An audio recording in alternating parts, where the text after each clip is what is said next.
Roselyne Voyante. Bonjour, je suis Roselyne, voyante et cartomancienne, et aujourd'hui j'aimerais bien vous parler d'un petit jeu que j'aime beaucoup. Il s'agit du Petit Lenormand. Alors le Petit Normand, c'est celui-là, vous le retrouvez sur Amazon ou autre, pour 6-8 €, donc c'est un jeu vraiment abordable. C'est grâce à cela qu'il est arrivé d'ailleurs dans mon escarcelle la carte, parce qu'il n'était pas cher. Mademoiselle Lenormand est une dame qui a vécu au XVIIIe siècle, hein, qui a grandi donc dans un couvent à Alençon. C'est une femme lettrée. Elle se retrouve sur Paris au moment de la Révolution française. Et donc, elle prédit, grâce à ses cartes, notamment le Grand été là, la mort des grands révolutionnaires, puisqu'ils se sont tous fait passer à la guillotine. C'était quelque chose qui n'était pas forcément prévisible à cette époque-là. Grâce à ses mentors, elle a donc développé 2 jeux, le Petit Lenormand et le Grand Lenormand, qui est un petit peu plus compliqué d'accès. Le Petit Lenormand est un jeu de 36 cartes, que vous retrouvez donc ici. Il reprend la symbolique normale des cartes des jeux de 32 cartes, mais là, comme il fait 36 cartes, il y en a un petit peu plus, avec donc les différentes cartes à jouer que vous retrouvez traditionnellement. Une symbolique, et un petit descriptif pour certains des jeux, mais ça c'est celui de base, qui explique ce que veut dire la carte, tout simplement. Le Petit Lenormand est un jeu d'association des cartes, c'est-à-dire que vous pouvez faire des phrases avec. Par exemple, vous avez la maison, et si vous avez à côté le bateau qui signifie voyage, on peut bien comprendre que ça peut vouloir dire un déménagement, justement. Ici, par exemple, vous avez le renard avec l'association, c'est-à-dire un mariage, quelqu'un qui n'est peut-être pas non plus très fidèle en amour, par exemple. Voilà, l'association du Petit Lenormand, c'est comme ça qu'on utilise le jeu. Alors, les tirages traditionnels, vous les retrouvez dans les bouquins. Moi, je vais vous proposer un tirage que j'ai fini par développer au cours du temps et que j'aime beaucoup et qui sont issus, on va dire, de l'observation de comment faisait ma grand-mère pour tirer les cartes et de vieilles traditions et de vieilles façons dont on faisait les cartes. Donc c'est vrai que c'est pas forcément traditionnel, c'est pour ça que je vous le partage aujourd'hui.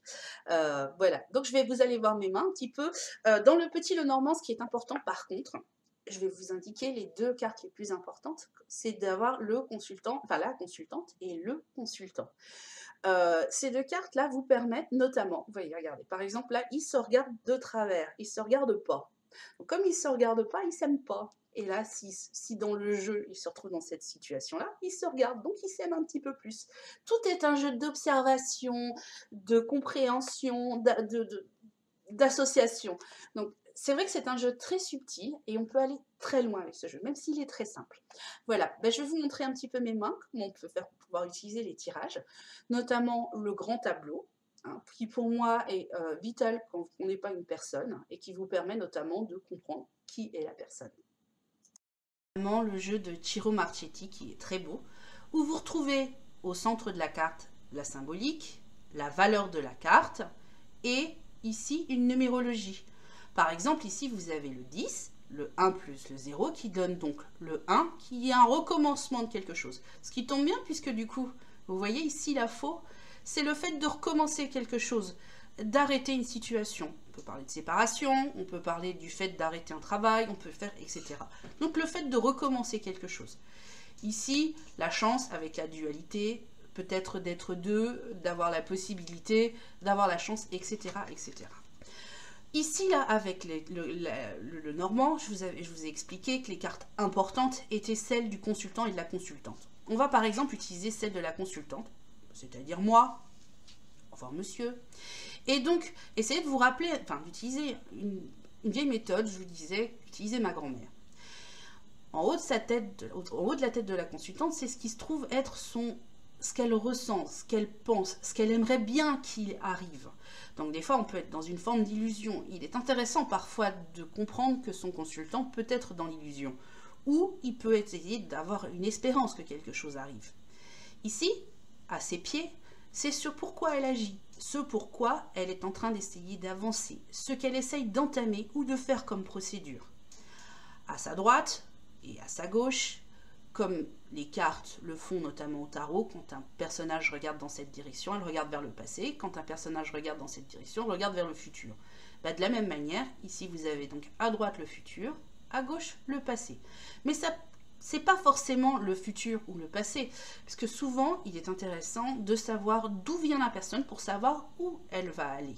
Donc par exemple, ici, c'est tout ce qu'elle a pu essayer d'engager, tout ce qu'elle a pu essayer de faire, donc en effet le passé, pour savoir où est-ce qu'elle va arriver. Par exemple, ici, la dame peut peut-être essayer d'espérer avoir du changement dans sa vie. Malheureusement, elle n'est pas en train d'agir. Vous voyez la nuance? Elle va avoir un coup de chance, quelque chose va lui arriver. Mais elle se leurre peut-être aussi un petit peu beaucoup. Le renard, c'est le fait d'être un petit peu malin, de faire quelques trahisons, ce genre de choses. Ici, elle a essayé de cultiver son jardin, comme dit Racine. Vous savez, c'est une façon simple aussi de comprendre les cartes. Donc, elle a essayé de faire ce qu'elle a pu. C'est quelqu'un qui a un petit peu essayé, mais c'est vrai que du coup, ça veut pas. Vous voyez, c'est juste dans sa pensée. Parce que justement, elle n'arrive pas d'avancer. Mais elle va avoir un coup de chance pour avancer. Peut-être une formation, peut-être quelque chose comme ça. Voilà, ça c'est un tirage en croix classique sur lesquels on peut interpréter. Et comme vous voyez, on peut essayer du coup, en utilisant la façon d'allier un petit peu les cartes, de faire, comme je vous disais, les associations, de comprendre un peu ce qui se passe.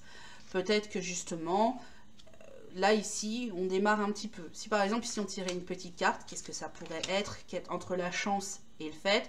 C'est justement qu'elle est peut-être un petit peu plus naïve, qu'elle s'énerve un petit peu moins contre la situation, par exemple. Ou qu'elle prenne un petit peu moins sur elle les choses. Ici, ce sont les lys, même si Ciro Marchetti, ici, les a transformés en arômes. Voilà. Donc moi, je vais essayer de vous montrer un tirage que j'aime beaucoup, qui s'appelle le tableau. Et qui va vous permettre un petit peu d'avoir la situation globale d'une personne et savoir qui elle est. Alors, qu'est-ce que ce grand tableau? Le grand tableau, c'est, vous avez toutes les cartes sur votre tapis de cartes et il s'agit de faire 4 lignes de 8 cartes et de garder 4 cartes en conclusion.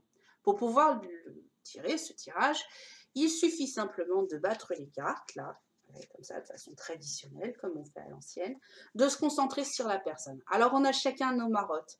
Regarder la date de naissance, savoir le prénom de naissance, penser à la numérologie de la personne, savoir où est-ce qu'elle est. Moi, j'avoue que j'aime bien savoir où se trouve la personne sur une carte, lui demander les domaines dans lesquels elle aimerait bien qu'on regarde un petit peu plus de façon précise, etc., etc.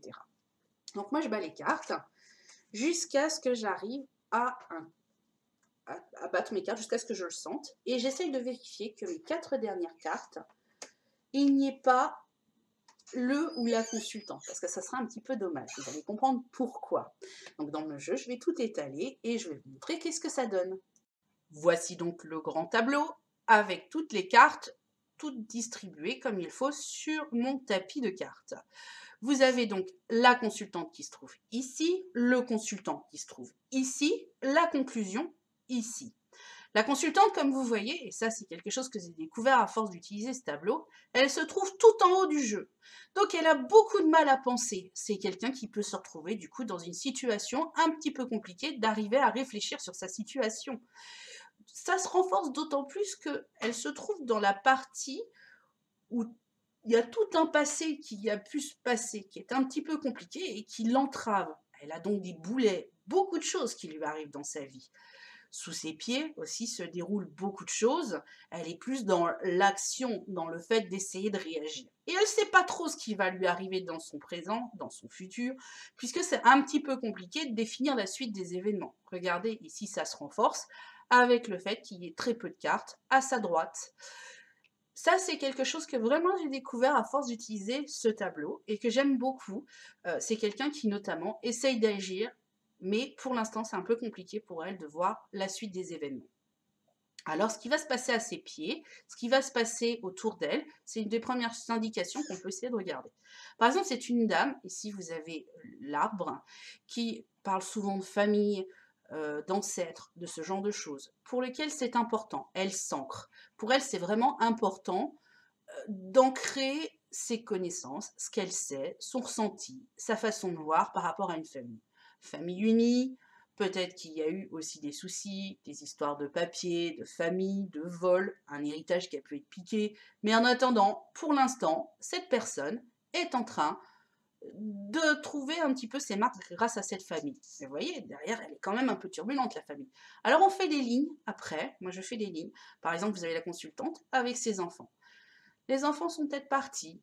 Ouais, ça dépend un petit peu de l'âge qu'elle a. Peut-être qu'elles sont en train de faire ses études, ce genre de choses. Vous voyez, toute la ligne qui se trouve entre la consultante et ses enfants raconte une histoire avec l'association des cartes. Elle aimerait bien un nouveau. Peut-être que justement l'enfant est parti.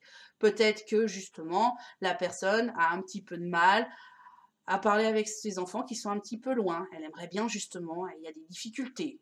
Là, elle aimerait bien un peu un changement dans sa vie. Ça dépend après, pareil, de son âge, de sa façon de percevoir les choses, de son signe. Moi, j'aime bien un petit peu savoir à qui je parle justement avec les signes. Quelqu'un qui est avec un signe d'eau, quelqu'un qui va ressentir un petit peu les choses. Ici, c'est quelqu'un d'un petit peu terre à terre. Ça sent un petit peu. La liaison qui se passe avec le monsieur. Peut-être qu'elle a donc un monsieur, mais ce monsieur a un petit peu d'angoisse, la lune, la féminité, pas toujours évident, il est un peu gronchon, pas évident, il l'envoie un petit peu chier, etc., etc. Donc tout ce qui se passe autour du consultant, mais ça peut être le papa de ses enfants, donc elle peut être souvent mariée. Vous voyez, tout ça, c'est une association qui se met un petit peu en route, quoi. Donc on pourrait penser qu'elle essaye d'avoir du changement, peut-être justement de reprendre sa vie en main. Ses enfants sont partis, le mari l'emmerde un petit peu, et donc tout ça, ce sont des petites choses qui vous indiquent un petit peu ce qui se passe dans la vie de la personne. Là, c'est un exemple, hein, bien entendu. J'ai pas de vrai personnage ici, mais c'est un exemple. Ici, par exemple, le mari, lui, il va avoir essayé d'avoir des nouvelles, peut-être avoir du changement par rapport à son boulot, essayer de trouver une solution. Ici, là, vous avez donc la mort. Peut-être que justement, son boulot s'est arrêté. Après, derrière, les cartes ne sont qu'un support. Il y a certaines cartes qui sont explicites. Par exemple, vous avez la maison, ici, peut-être qu'il y a des travaux, c'est un peu compliqué, peut-être la vente d'une maison, peut-être ce genre de choses. Tout ça, il faut que vous utilisiez vraiment votre ressenti par rapport à ça, et que vous utilisiez vos yeux se baladent sur les cartes et vous créez des histoires, vous créez des phrases, vous créez ce genre de choses. Et c'est vrai que c'est important de connaître l'association des cartes, d'arriver à deviner pourquoi est-ce que telle carte trouve à tel endroit. Moi, ce que je vous apporte un petit peu en plus par rapport à ce jeu, c'est justement la position des cartes en dessous, sur le côté, au-dessus, en bas, à droite, qui vous permettent justement d'avoir une indication sur, par exemple, le monsieur ici, lui, il aimerait bien un petit peu bouger, vous voyez, ce qu'il a dans sa tête. Il aimerait bien lui aussi un nouveau, il aimerait bien avoir du changement. Possible que, moi je sens, voilà, souvent ce monsieur-là, si on peut dire comme ça, il est dans une situation pas évidente et il aimerait bien changer d'histoire, changer de choses. Elle aussi, elle aimerait bien.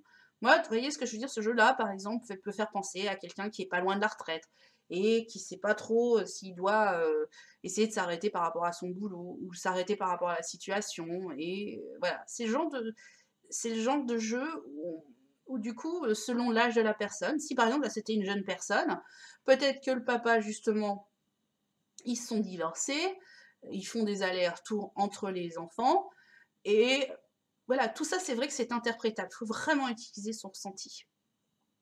Après, derrière, ça c'est un travail préparatoire, donc j'aime beaucoup utiliser, pour savoir qui est la personne, découvrir qui est la personne. Ici donc en conclusion, on lui indique qu'elle va avoir des nouvelles avec les oiseaux, on lui indique que pour l'instant c'est secret, qu'on ne sait pas, que ça risque de ne pas être évident pour elle d'apprendre ces nouvelles, le renard étant une sorte de trahison. Vous voyez ce que je veux dire? C'est quelque chose auquel elle ne s'attend pas, mais qu'elle va réussir quand même à trouver une alliance, quelque chose comme ça. Une alliance, trouver une possibilité de trouver un accord, ce genre de choses. L'alliance n'est pas forcément liée à l'amour. Si par exemple l'alliance se trouvait entre le mari et la femme, on pourrait penser que cette personne aimerait bien justement que le monsieur passe à l'acte. Vous voyez, tout ça, c'est vraiment important d'avoir la liaison. Ma consultante peut me poser la question, qu'est-ce qui se passe par rapport à sa santé? Moi, la santé, par exemple, c'est le- la souris. Certains peuvent aussi l'interpréter en utilisant l'arbre. Moi, j'aime bien utiliser la souris, parce que comme je vous disais, la souris, c'est la maladie, c'est ça qui apporte la peste. Donc par la souris, elle est loin de la consultante, donc la maladie est loin de la consultante. Pour l'instant, elle a une santé qui correspond. Si la santé avait été à ses pieds, elle aurait pu se retrouver entravée par la santé, embêtée, en arrêt de travail, ce qui aurait pu être renforcé par exemple avec le doublon du fait d'avoir la FO qui arrête, avoir un arrêt de travail face à la maladie. Euh, voilà, tout ça, c'est vrai que la liaison où se trouvent les cartes, si elles sont proches ou loin, et d'ailleurs quand on lit la description de ces cartes, j'espère que c'est pas un petit peu flou, vous avez souvent l'indication si la carte est loin, si la carte est proche. Par exemple, les nuages, où se trouvent les nuages? Les voilà. Les nuages, ici, le côté du nuage prédit obstacle, orage, mais à côté éclairci parle d'heureuse vie. Moi, personnellement, les nuages, c'est quelque chose où vous êtes un petit peu angoissé, vous êtes un peu justement entre deux eaux, c'est pas toujours évident, vous voyez. C'est un nuage, mais c'est un nuage qui a quand même de l'eau, quoi. Après, derrière, il faut vraiment qu'elle vous parle. Comme je vous expliquais, c'est vraiment important d'avoir votre symbolique à vous et de comprendre un petit peu. Moi, ça fonctionne comme ça. Donc voilà. Voilà pour le tableau. Voilà, j'espère que ces tirages vous auront intéressé. N'hésitez pas à poser des questions en commentaire et de venir voir visiter ma page www.rose-line.fr. Je vous fais de gros bisous et puis je vous dis à une prochaine pour un autre tirage de cartes ou une autre façon de faire. Et puis aussi d'autres informations. Voilà, bisous!